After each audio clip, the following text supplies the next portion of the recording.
Hello everyone. Welcome to New Millennium Ministries. We have a lot in store for you today. I will be telling you a story from the Bible. Mrs. Patty Peters will be introducing you to Redemption Christian Church. And Mr. John Carter will talk to you about Memphis Tigers basketball. Yes, we're going to cover all of that in one show. So, let's get started. Hello. My name is Diane Morgan. Welcome to 365 Bible Stories, a Bible story for every day of the year, from Genesis to Revelations. Today is Bible story number 1, found in the book of Genesis, the creation. Our great God decided He was going to make something magnificent. He decided He was going to create the earth. God created the heavens and the earth. The heavens was the space that was above the earth. The earth at that time was just covered with water, and it was a mass of dirt. It had no true form. But make no mistake about it, God had a plan for everything that He was about to do. But right now, the earth was just mud. And we all know what mud looks like. So we know we could not have just survived in just mud. But God intended for us to come along, but not yet. Isn't it just magnificent how God planned everything out so that by the time we came along, this place was just beautiful. It was as we see it today. But at that moment, it was just mud and it was outer space. Then God did something else that was magnificent. God spoke, and light came to be. And He separated the light from the darkness. And He called the light day, and He called the darkness night. Isn't that wonderful? Isn't God awesome? That He could just speak and things happen. There are many people who don't think God exists. They think all of this came about as a big bang, that a big puff of smoke happened and the earth came about. Well, don't you think if that was so, that another bang would come along and another puff of smoke would shoot out? But oh no, God was there. God's Spirit continued to hover over this barren mass of water because He's got some other things to do. But within 24 hours, He had created the heavens and He had created the earth. And He had separated light from darkness. And He did all of this by speaking it into creation. Many times man has tried to simulate what God has done. Man has often tried to figure it out by sending men to the moon in spaceships. But all God did was speak it. Stretched out His hand and said, "Come forth, light. I'm going to separate you from darkness." Isn't that wonderful? Just think about how much God loved us, that He prepared all of this before He brought us here. I'm so glad God loved me. And I hope you're equally as glad that He loved you too. Because God had some more plans for us. Oh no, He wasn't through yet.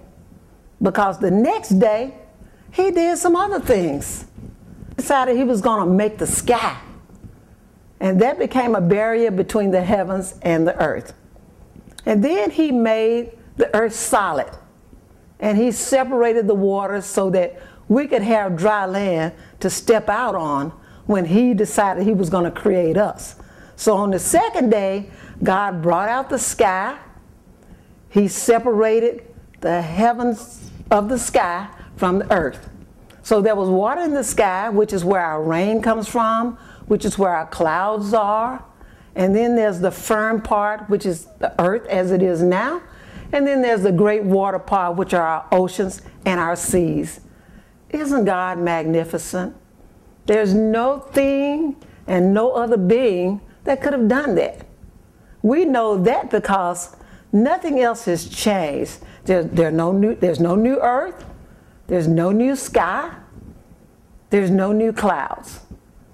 The rains fall at a time when God determines that that's when it's going to be. And there's no one and no thing as great as God. We thank you for tuning in today. That is the end of today's Bible story, which is the creation of the earth, day 1 and day 2. Thank you so much for tuning in. And don't forget to tune in next time where we will have Bible story number 2. Now, Mrs. Patty Peters will tell you all about Redemption Christian Church. Good afternoon. My name is Patty Peters and I am the Director of Evangelism here at Redemption Christian Church. And thank you for joining us today. We pray that you would have an enjoyable experience today while you worship with us at Redemption Christian Church. Now sit back and enjoy while praising the Lord. I was thinking the other day about the joy that came my way. It took away my crown and those things that had me bound. Then I thought about all the time when I was walking around in a daze.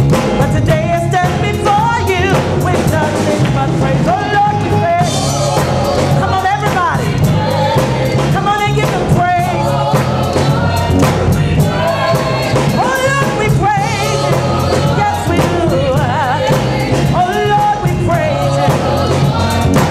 One more time, listen. But Paul said this prize is a crown of life that will never fade away. In other words, that when I get this prize, I'm going to live on and on and on. You will help and help. I'm trying to close, y'all. But 1 Corinthians 9 and 25 and 26, Paul said, every man that striveth for the mastery is temperate in all things. In other words, Paul has said the prize is a crown, but it's an incorruptible crown. It won't rust out. Moth can't mess with it because it's an incorruptible crown. 1 Corinthians 9 and 26, Paul said, I therefore so run, not as uncertainly, so fight I not as one that leadeth the air. Do a help me. Somebody ought to tell God, thank you. Paul is saying, I'm not just shadow boxing. I'm not just fighting with the air, because I know when it's all over down here, the beat goes on. Aren't y'all glad about it? When it's all done down here, the beat goes on. So I'm going to bless you right here. Don't spend all of your energy worrying about the past. Don't spend all of your energy worrying about 2018. 18 is gone. And I say it again, it's not coming back. Do a help in the house. But don't wait too long to start your New Year's journey. You ought to start it right now. Somebody here procrastinating. Say, I'm waiting to see if I'm going to be able to keep my New Year's resolution. Well, don't wait too long. You better start your New Year's journey right now. Do a help in the house. Glory, hallelujah.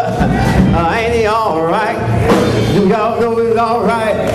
But not only don't waste your energy worrying about last year, not only do you need to not wait too long, but don't weep over your past. You get a fresh start. Do a help in the house. Somebody shout hallelujah. And I declare Jesus will see you through. You might have to go through or to get to. You might have to go through a little heartaches. You may have to go through a little pain. You may have to go through a little suffering. You may have to go through a little sadness. You may have to go through a little sickness. You may have to go through a little sorrow. But when you're going through, just remember Isaiah 53 and 4. Surely, he has borne our griefs and carried our sorrow. He died. I said he died. He died.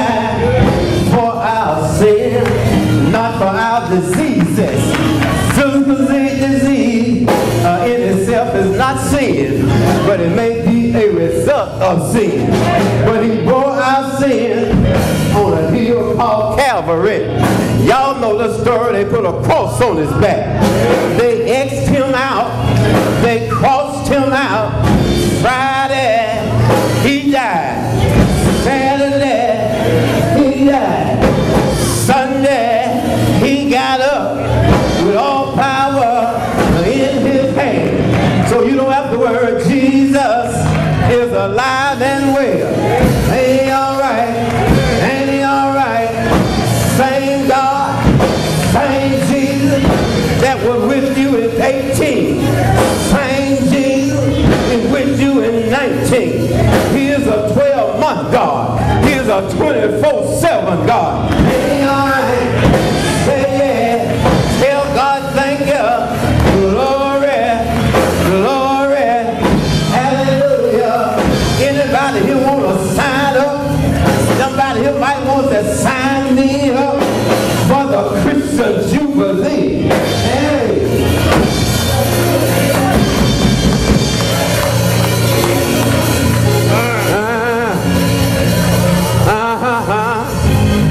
I said,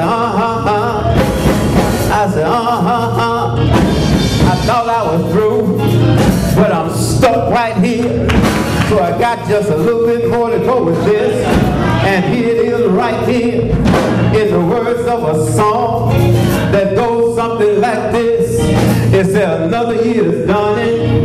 Dear Master, let it be.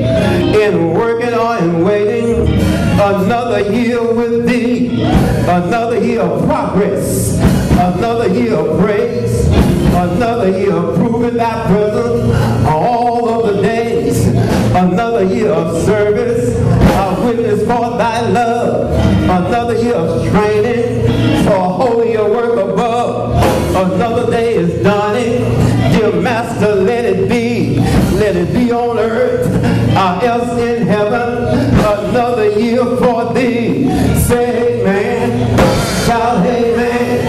I just stopped by to tell y'all that the best is yet to come. The beat goes on. When it's over down here, we're going up yonder to be with our Lord. And we're going to be there forever and ever and ever. To a heaven in the house. Anybody that we're going to be there forever, let me hear you shout, yeah. Life down here is just temporary. But when we get up there, it'll be permanent. We're going to live on and on and on and on. If they say on and on and on. But if you want to get there, my brothers and my sisters, you need to sign your name. I say, you need to get your name signed. It's all right to put it on the church roll down here. But if you want to get up yonder, your name gotta be on heaven's roll. Everybody glad about it. Say hallelujah. Say glory, hallelujah. Ain't he all right? Ain't he all right? Do y'all know it's all right? Aren't you glad? Aren't you glad? Anybody, any glad folk in the house? Any happy folk in the house? Jesus done sign our name. And guess what? When God signed your name, God's pencil does not have any eraser on it. It's signed, sealed, and you gonna be delivered.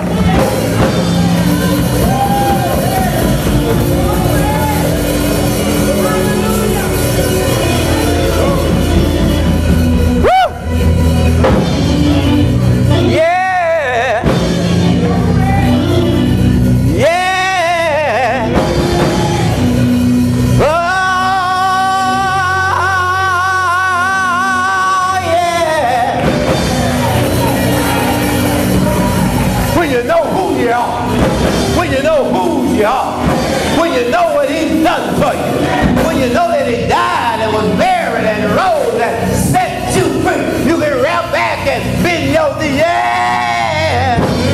Yeah!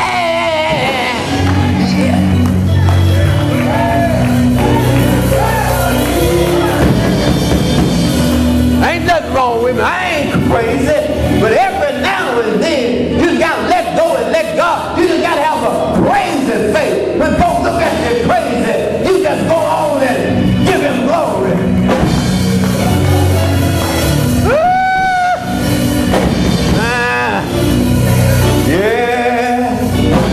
Somebody say yeah.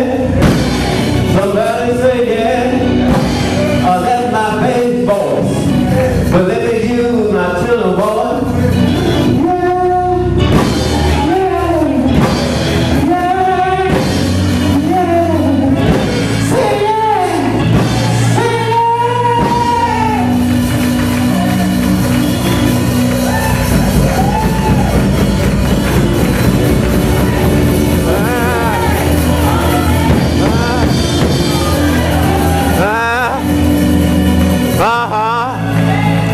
I'm happy about it. I'm happy about it. Any happy folk? I say any happy folk?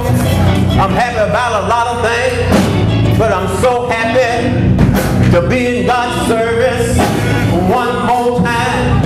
I'm so glad to witness this 13th day of 2019. I don't know what the rest of the year holds. I don't know what the future holds, but I know who holds the... All right, did I not tell you? Signed, sealed, and delivered. I know some of you are saying, wow, I truly enjoyed this worship service today. And what about the mass choir? They had all of us on our feet and praising God. Oh yes, our mass choir will have you up before you know it. The whole church is so full of love. You would never regret about coming here. And that leads me to say, come out and join us at Redemption Christian Church, located at 3679 Kimball, at the corner of Robin Hood and Kimball. Just a few notes. I want you to know that you don't have to wait until Sunday worship. You can come and experience our Sunday school. Our Sunday school begins at 9 o'clock with Brother Hampton. You would truly enjoy it because you are growing in his word. And also Bible study with Robert Vincent. You're talking about growth. You will experience the growth of God. Just come on out. And Bible study begins at 6:30 every Wednesday night. Our pastor, our founder, Howard L. Houston, and you just finished listening to that wonderful message that he delivered. Come out and come out and join us. And remember, it is not about me and it's not about you. It's about Jesus. May God continue to bless you and keep you. Now, all of you Memphis Tigers basketball fans, let's hear what Mr. John Carter has to say. And thank you, Miss Morgan. Hello, Tiger fans.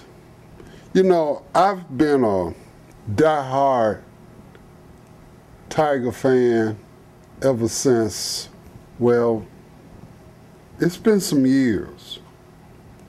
And, you know, I started watching the Tigers by accident.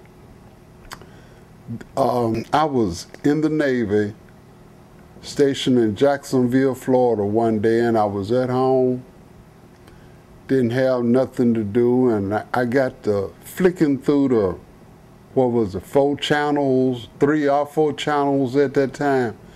And I ran up on this basketball game, and they were talking about Memphis State. And I said, oh, wow, that's Memphis State. And I got to looking, and it was the championship game, the NCAA championship game between UCLA and Memphis State. They had some great players on that team. Larry Finch, who was a Memphis boy. Larry Keener, Ronnie Robinson, and Bill Cook. Dr. K was the only fella that really, I'm trying to think back that far. I don't think Dr. K was from Memphis, but everybody else, Larry Finch, Ronnie Robinson, and Bill Cook, and there was more players on that team was from Memphis. You know, but I really didn't get into the Tigers until around 1981, when old tall lanky fella from West Memphis decided he wanted to play for the University of Memphis, Keith Lee. Keith had really signed with Arkansas at first, but then he changed his mind and he signed with Memphis State. And on that team they had Philip Doom Haynes. He came from my alma mater, Northside High School. Then they had Bobby Parks and Otis Jackson. All these fellows was from Memphis or in the surrounding area. But you know, Memphis has always been a hometown team. You know, the majority of the players that has played on this team has been from Memphis or else in the area. We've had a few fellows that have been from outside, from other cities and towns and everything. But just about everybody that has played on this team has been from Memphis. You know, even starting with the coaching staff as well, has had some background with Memphis. You know, it started off when I first started getting into it. Gene Bartow was the head coach. And Gene was here for a few years, and Gene left and went to UAB, down to the University of Alabama, Birmingham. And what would you know that one of the assistant coaches that he had on that team was one of his star pupils that he taught, that he coached, Larry Finch. So Larry was Gene Bartow's assistant coach. I'm going to a point with all of this, but hold on, y'all. I'm gonna have to do like that senator did that time. I got to reach over here and give me a little water. But anyway, the coaching staff here that we've had on this team, we've had a few, you know, we've had a lot of coaches that have came along through this era. But Gene Bartow, and then he had Larry Finch as his assistant coach. And later on, Larry became the head coach of the University of Memphis. But we've had some good coaches here. We've had Dana Kirk, as I said. We had Larry Finch. We've had John Calipari. And now we've got Anthony Penny Hardaway. You know, Anthony is the head coach now of the University of Memphis men's basketball team. But you know, back in the day, we had some more good players that was from Memphis. We had Andre Turner. We had William Bedford. Bedford was great. Bedford went on to play in the NBA. We had Baskerville Holmes. So we've had some outstanding, you know, players that have played here. But as I've always said, this team is a Memphis team. You know, even the fans, like I said, I'm a diehard Tiger fan now. You know, I bleed my Tiger blue. You know, but now we've got Penny, that's the head coach. We've got Tony Madlock, that's his assistant coach. We got Mike Miller, Sam Mitchell, and Dwight Boyd's on that team as well. So, you know, we're looking for great things to come out of this team. It's a little struggle right now since Penny took over from the Tubby Smith era, which was last season. But this season has been more or less a up and down season. You know, the Tigers are now, they are 11-6. and they're in conference at this time. They are 3-1 in conference play. But we're having, as I said, we're having some up and downs, and the thing is, anytime you got a new coach, your players have got to gel together. We've got new players. We got Lomax and Harris that has got to come in and gel with the old players. We've had some good games, and we've had some bad games. We've had losses to LSU and Oklahoma State, Tennessee, just a few, you know. But that Oklahoma State game, I'll say, has probably been our worst game that we've had. You know, we lost to Oklahoma State 84-64. But then we've had some good games. You know, we beat South Dakota State 88-80. Harris and Martin had 22 points in that game, and we've won against Yale. That was 109-102, and Harris had 22 points, and Martin had 20. Harris is going through the freshman slump. Right now, he's doing pretty good, but he's still hanging on. Martin has really found out that he's got to take over and be the leader, because he is the point guard of this team. You know, so, you know, we got to look at Davenport's coming along. Davenport against Wichita State, which was our first conference win. Davenport had 25 points, and Jones had 16. And we won against Wichita State, ECU, and Tulane, but we had a loss against Houston. But you know, they're coming along. They're coming along, they're doing good, they're gelling, and I'm looking forward to them really going on a little bit further. But you know, that's my report for right now. You know, I'll come back to you, which will be after the University of Central Florida game, and I'll give you more details on these Tigers. But I believe Tiger Blue, y'all. Bye now. Y'all take care. I told you we were going to cover a lot. Thank you so much for tuning in. We'll see you again next week.